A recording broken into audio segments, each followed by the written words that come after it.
Speaking of Run It Back, what a segue. What a pro I am. I'm Charania. He's here, co-host. Run It Back. Run It Back on FanDuel TV. You got me twice when you said pork chop and when you said Run It Back. So I was sold everything you said. Pork chop sort of freaks me out. Any just sort of nickname like that. What's the best NBA nickname right now? The best NBA nickname. Putting you on the spot. We have no script. We have nothing. We're just going. That's great that you did that. Is there a good nickname? The best nickname. Give me some time. You guys hit us up with the best NBA nickname. Maybe they don't have them.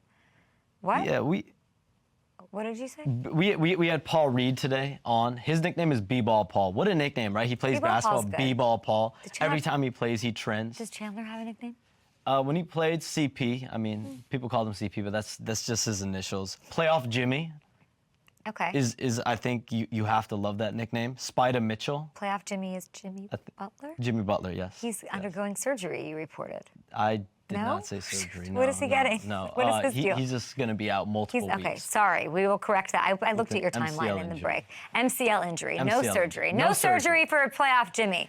Okay, very cool. What do I need to know about what's going on in the playoffs right now? You're saying that there's so much NBA news. Yeah, play-in tournament tomorrow. Okay. You have Sacramento, New Orleans, and that's a big game. Sacramento beat Golden State at home to get potentially a chance to move into the 8th seed in the Western Conference, and they're going to play at home against they're going to play in New Orleans. Okay. And New Orleans is reeling. They just lost Zion Williamson for at least the next 2 weeks.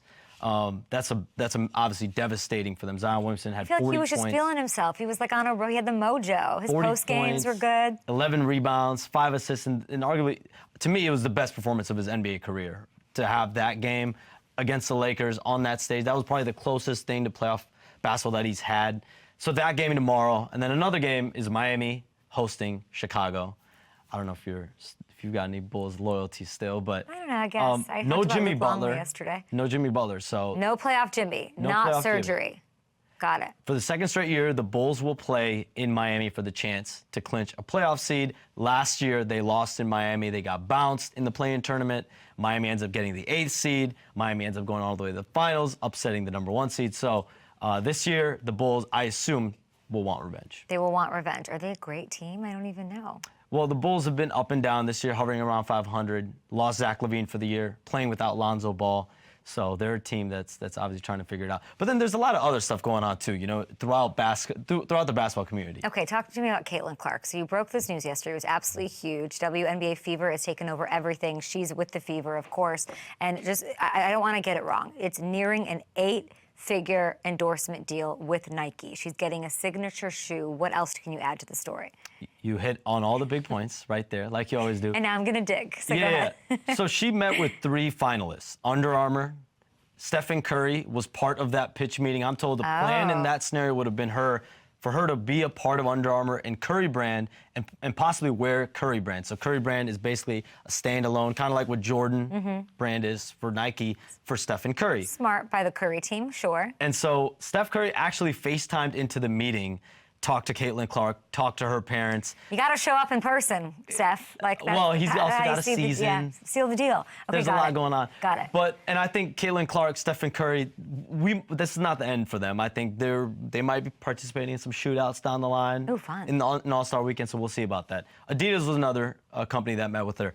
But Nike came over the top. Like you said, 8-figure deal. I'm told it's 8 figures. I said it on Run It Back.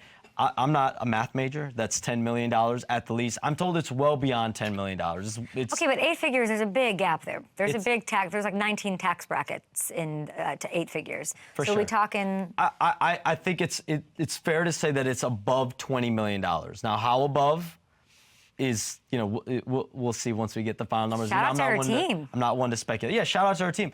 Think about her business portfolio. Obviously, a lot has been made recently about WNBA salaries. But I will say her business portfolio off the court, she is making significant money off the court. And, you know, to get a signature shoe before you ever step foot on the pro level, that's a big, big deal.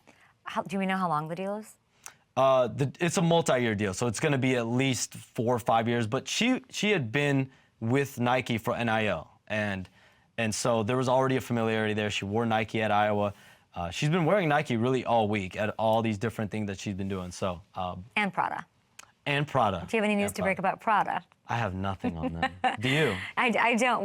When you say it's a big deal, I don't work in the world of endorsements and the NIL and all of that. What does it mean for the NBA in this moment right now? Yeah, I mean, you have a player in the WNBA that, I mean, we saw through the ratings of these games. I mean, this is on par, if not surpassing some of these NBA games. I mean, that's just the reality of it. And that's a kudos to the talent. That's a kudos to the women. That's a kudos to what they've done.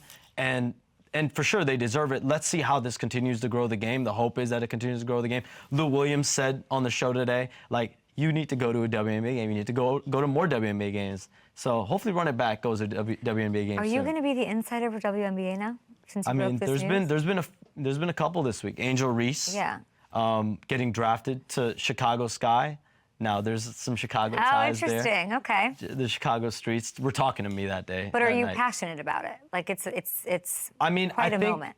I mean, for sure. I mean, basketball is basketball, but I think now more than ever, what you're starting to see is the WNBA kind of, like the NBA is a star-driven league, right? We talk about players, we talk about individuals.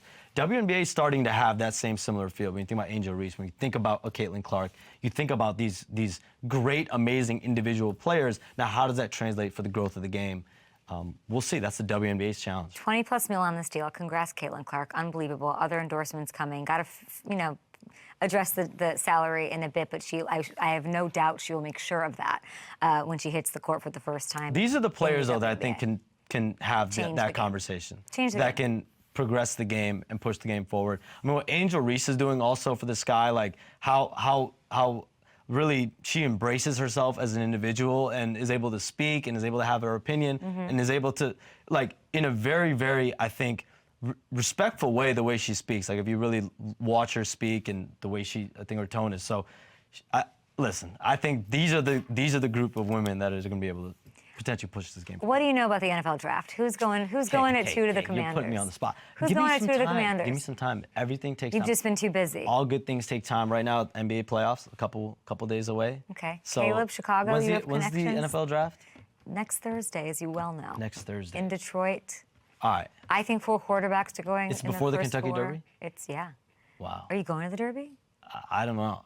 I don't know. Okay, we gotta get Chomps to the Derby, obviously. But everybody. But hopefully next week. Hopefully next week. What else do we need to know NBA-wise? And there's a question in here my producer just put in about Steph pulling a Tom Brady and joining forces with a young team somewhere else at some point soon. He's got 2 years left on his deal, doesn't he? Steph Curry is not someone that I think is going to be jumping ship. I think Steph Curry, from everything I've been told, he wants to be a Warrior for life.